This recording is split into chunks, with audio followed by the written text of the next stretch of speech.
بسم اللہ الرحمن الرحیم۔ السلام علیکم دوستوں، آج کا یہ واقعہ کہ جب حضور پاک ملک شام کا سفر پر جا رہے تھے تو ایک بحیرہ سے ان کی ملاقات ہوئی تو اس نے آپ صلی اللہ علیہ وسلم کے بارے میں کیا پوچھا، آج کی اس ویڈیو میں ہم آپ کو تفصیل سے بتائیں گے، لہٰذا ویڈیو کو اسکپ نہ کریں، آخر تک دیکھیں تاکہ کوئی اہم بات آپ سے مس نہ ہو جائے۔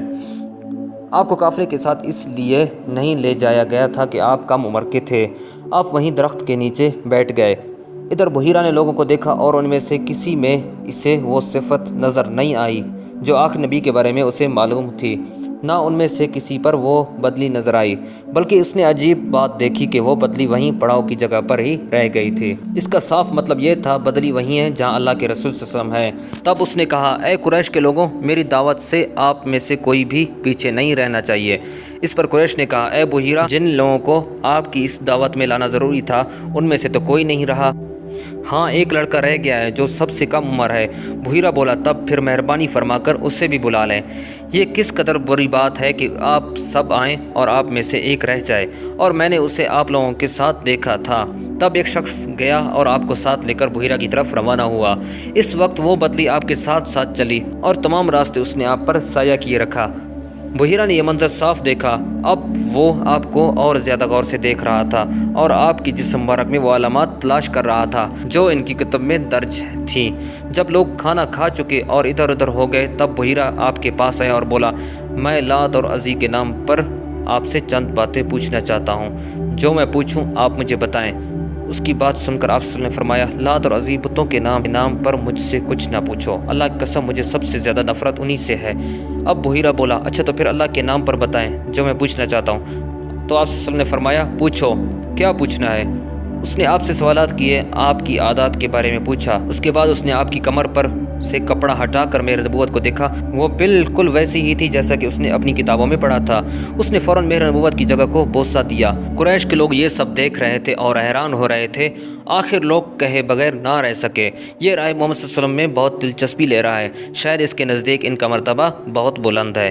ادھر نبی کریم صلی اللہ علیہ وسلم کی بات چیت کرنے کے بعد بحیرہ ابو طالب کی طرف آیا اور بولا، یہ لڑکا تمہارا کیا لگتا ہے؟ ابو طالب نے کہا، یہ میرا بیٹا ہے۔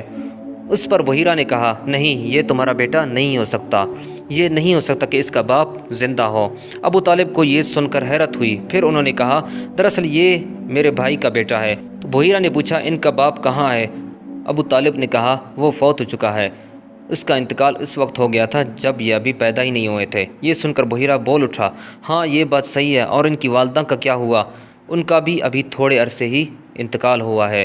یہ سنتے ہی بحیرہ نے کہا، بالکل ٹھیک کہا، اب تو یوں کرو کہ اپنے بھتیجے کو واپس وطن لے جاؤ، یہودیوں سے ان کی پوری طرح حفاظت کرو، اگر انہوں نے انہیں دیکھ لیا اور ان میں وہ نشانیاں دیکھ لیں جو میں نے دیکھی ہیں تو وہ انہیں قتل کرنے کی کوشش کریں گے۔ تمہارا یہ بھتیجا نبی ہے، اس کی بہت بڑی شان ہے، ان کی شان کے بارے میں ہم اپنی کتابوں میں بھی لکھا ہوا پاتے ہیں اور ہم نے اپنے باپ داداؤں سے بھی بہت کچھ سن رکھا ہے۔ میں نے یہ نصیحت کر کے اپنا فرض پورا کر دیا ہے اور انہیں واپس لے جانا تمہاری ذمہ داری ہے۔ ابو طالب بحیرہ کی باتیں سن کر خوف زدہ ہو گئے، آپ کو لے کر مکہ واپس آ گئے۔ اس واقعے کے وقت آپ کی عمر 9 سال تھی۔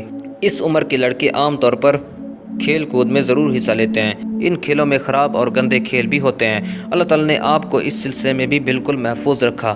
جاہلیت کے زمانے میں عرب جن برائیوں میں جکڑے ہوئے تھے ان برائیوں میں بھی اللہ تعالیٰ نے آپ کی حفاظت فرمائی۔ ایک واقعہ آپ نے خود بیان فرمایا، ایک قریشی لڑکا مکہ کے بالائی حصے میں اپنی بکریاں لیے میرے ساتھ تھا، میں نے ان سے کہا، تم ذرا میری بکریوں کا دھیان رکھو تاکہ میں قصہ گوئی کی مجلس میں شریک ہو سکوں، وہاں سب لڑکے جاتے ہیں۔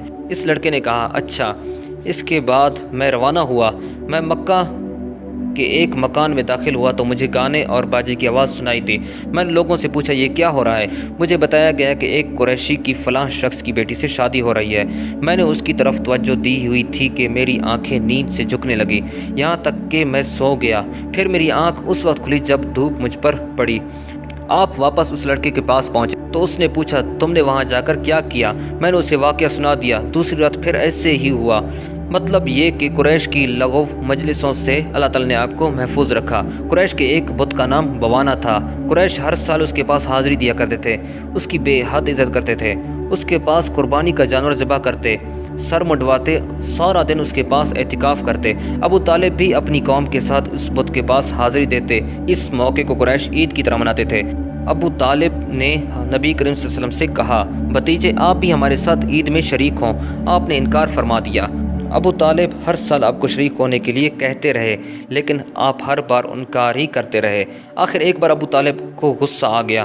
آپ کی پھپھیوں کو بھی آپ پر بے تحاشا غصہ آیا۔ وہ آپ سے بولی، تم ہمارے معبودوں سے اس طرح بچتے ہو اور پرہیز کرتے ہو، ہمیں ڈر ہے کہ تمہیں کوئی نقصان نہ پہنچے۔ انہوں نے یہ بھی کہا، محمد آخر تم عید میں شریک کیوں نہیں ہوتے؟ ان کی باتوں سے تنگ آ کر آپ ان کے پاس سے اٹھ کر کہیں دور چلے گئے۔